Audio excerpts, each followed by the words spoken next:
Humans do some really interesting things. Like, besides killing ourselves, we also kill each other. Murder. And we're the only ones who do that, by the way. Humans are the only species on Earth that deliberately kills members of another species for personal gain. Or pleasure. Sometimes it's just fun. We're also the only species that deliberately kills members of another species for personal gain. Or pleasure. That's what hunters do. They kill for pleasure. That's us. Human beings. Interesting folks. Murderers. Here's an interesting form of murder we came up with. Assassination. You know what's interesting about assassination? Well, not only does it change those popularity polls in a big fucking hurry, but it's also interesting to notice who it is we assassinate. Do you ever notice who it is? Stop to think of who it is we kill. It's always people who've told us to live together in harmony and try to love one another. Jesus, Gandhi, Lincoln, John Kennedy, Bobby Kennedy, Martin Luther King, Medgar Evers, Malcolm X, John Lennon. They all said, try to live together peacefully. Bam! Right in the fucking head.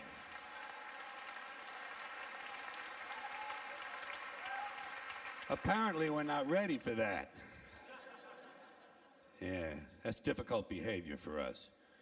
We're too busy thinking around, sitting around trying to think up ways to kill each other. Here's one we came up with. It's efficient, too. Genocide, you know? Killing large numbers of people simply because they don't look like you, they don't talk like you, and they don't have the same kind of hats you do. You ever notice that anytime you see two groups of people who really hate each other, chances are good they're wearing different kind of hats. Keep an eye on that, it might be important. But anytime there's genocide, there are always mass graves. Right? Every time we kill some dictator and go marching through his country, we always find mass graves. Thousands of dead bodies of people the dictator killed. And everybody over here gets horrified. Whoa, mass graves, whoa. Well, shit, what's a guy supposed to do with a couple thousand people he just killed?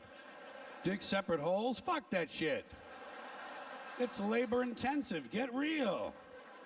The whole idea of killing a large number of people at one time in one place is convenience, efficiency. Throw them in the fucking hole. Look at it this way. At least the dictator had the decency to throw a little dirt on them. Give the guy some credit. Dictator's a busy man. Got a lot on his mind. Like trying to figure out who's planning to kill him. So he can pick them up, put them in prison, and torture them. Here's another one of our interesting, heartwarming behaviors we came up with. Somewhere along the way, torturing each other. You want to hear a really cool torture that the Romans invented? They also used it as a form of capital punishment. It's really creative. They would take the guy in question, stuff him in a burlap sack, seal the sack up real tight, and throw it in the river. But, and here's the creative part, inside the sack with the guy, they would put a dog, a monkey, and a snake. Okay? A dog, a monkey, and a snake. That's fucking creative. Imagine being inside a burlap sack underwater in the dark, sitting next to a drowning monkey. Think he'd be moving around a little bit? The dog would be going ape shit, we know that. And the snake, well, he'd probably be getting curious about what all the activity was inside the sack. He might do anything. But whatever he did, it would probably involve venom and his teeth. You know what you'd be doing? You'd be praying to God that the snake bit the monkey and the dog ate the snake. Praying. Yeah. Then it would be just you and the dog, man and his best friend, drowning together. Maybe before you died, you could teach him a few tricks. Roll over and play dead wouldn't be too difficult, would it? Just a thought, just a playful thought. By the way, I assume you're noticing that all these activities I'm mentioning, murder, torture, genocide, these are all things human beings do, not animals, those creatures we feel superior to. This is us. Here's another one of our spiritually uplifting activities. We don't do this one much anymore, but it used to be really big. Human sacrifice. I miss that. The Aztecs loved human sacrifice, and they were good at it. Well, they got a lot of practice. For instance, right around the year 1500, the Aztecs sacrificed 80,000 people in one ceremony. Okay? 80,000 people, one ceremony. You know what the occasion was? They were opening a new temple. Nothing like religion for a little entertainment, huh? Especially that old-time religion. Now how the Aztecs went about their sacrificing? Here's how they did it. They would do it right out in public, right in front of everybody, big town, beautiful city square, 20, 30,000 people looking on. They would take the guy, lay him on an altar, cut his chest open, pull his heart out, and hold it up in the air while it was still beating. Got that? Cut his chest open, pull his heart out, and hold it up in the air while it was still beating. You know what you call that? Theater. That is fucking theater.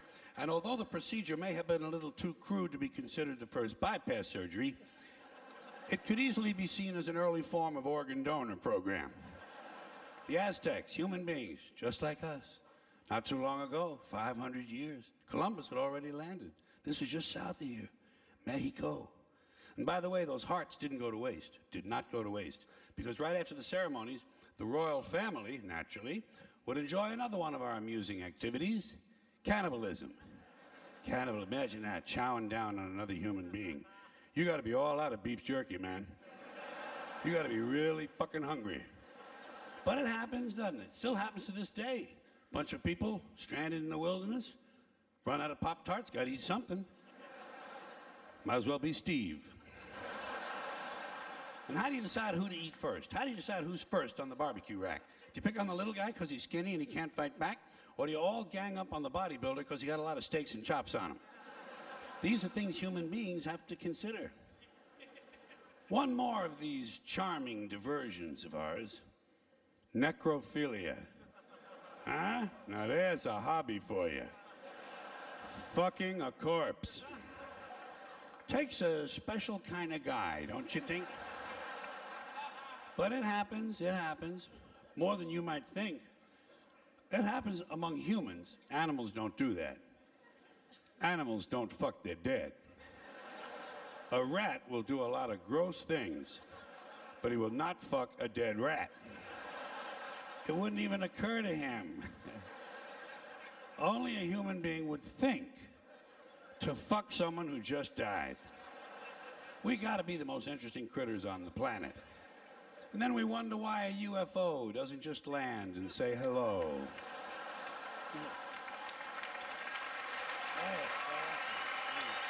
Oh.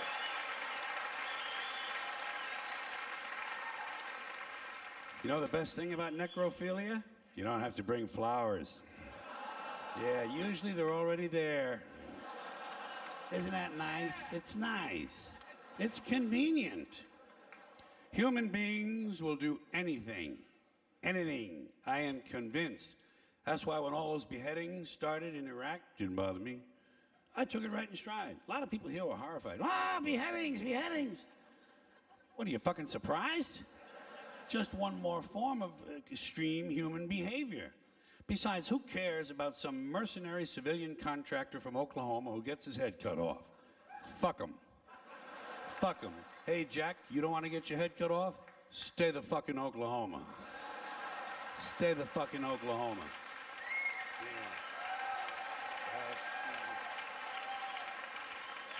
They ain't cutting off heads in Oklahoma, as far as I know. But I do know this. You strap on a gun and go strutting around some other man's country, you better be ready for some action, Jack. You better be ready for some action. People are touchy about that sort of thing. And let me ask you this while I have you good, clean Americans here. This is a moral question, not rhetorical. I'm looking for the answer. What is the moral difference between cutting off one guy's head, or 2, or 3, or 5, or 10, and dropping a big bomb on a hospital and killing a whole bunch of sick kids? Has anybody in authority given you an explanation of the difference? I have not gotten an email on this. No one will talk to me. I haven't gotten a postcard, not a fucking instant message, nothing. Now, in case you're wondering why I have a certain interest and fascination, let's call it, with torture and beheadings and all of these things I've mentioned, it's because each of these items reminds me in life, every time one of them occurs, it reminds me over and over again what beasts we human beings really are. You know, when you get right down to it, human beings are nothing more than ordinary jungle beasts, savages, no different from the Cro-Magnon people who lived 25,000 years ago in the Pleistocene forest eating grubs off of rotten logs. No different. Our DNA hasn't changed substantially in 100,000 years. We're still operating out of the lower brain, the reptilian brain, fight or flight, kill or be killed. Now, We like to think we've evolved and advanced because we can build a computer, fly an airplane, travel underwater. We can write a sonnet, paint a painting, compose an opera. But you know something? We're barely out of the jungle on this planet. Barely out of the fucking jungle. What we are is semi-civilized beasts with baseball caps and automatic weapons.